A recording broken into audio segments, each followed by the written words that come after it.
டிட்வா புயல் காரணமாக திருவள்ளூர் மாவட்டத்தில் பெய்த கனமழையால் விவசாய நிலங்களில் தேங்கிய மழைநீரில் மூழ்கிய நெற்பயிர்கள் சேதமடையும் நிலையில் உள்ளதாக விவசாயிகள் வேதனை தெரிவித்துள்ளனர். இதுகுறித்த கள்ளத்தகவல்களோடு இணைகிறார் எம்முடைய செய்தியாளர் யுகேந்தர். வணக்கம். கனமழையால திருவள்ளூர்ல என்னென்ன பாதிப்புகள் அப்படின்றத தொடர்ந்து நியூஸ் தமிழ் காட்சிப்படுத்திட்டு வருது.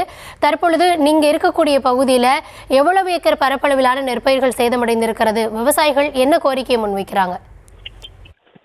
நிச்சயமாக கௌதமி, திருவள்ளூர் மாவட்டத்தில் டிட்வா புயலின் எதிரொலியாக அடைமழையானது 4 நாட்களாகவே கொட்டி தீர்த்து வருகிறது. இதன் ஒரு பகுதியாக ஏரிசிவன், மடிமை கண்டிகை, பறிக்கப்பட்டு, கொளத்தூர், வேலூர், வெள்ளக்குளம் ஆகிய பகுதிகள் 50க்கும் மேற்பட்ட கிராமங்களில் பயிரிட்டு வந்திருக்கின்றனர்.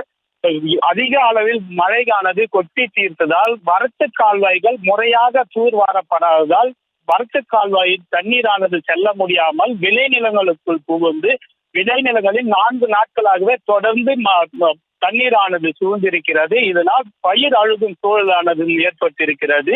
இது குறித்து பொதுப்பணித்துறையினரிடம் விவசாயிகள் கோரிக்கை வைக்கும் போது மகிழ்களிலிருந்து பாலை செடி கொடிகள் எல்லாம் அடைந்திருக்கிறது. இது உடனடியாக அப்புறப்படுத்தினால் மீது இருக்க பயிராவது மிஞ்சும் என விவசாயிகள் தெரிவிக்கின்றனர். அதனால் பொதுப்பணித்துறையினர் அலட்சியம் காட்டுவதாகவும் விவசாயிகள் தரப்பில் கூறப்படுகிறது.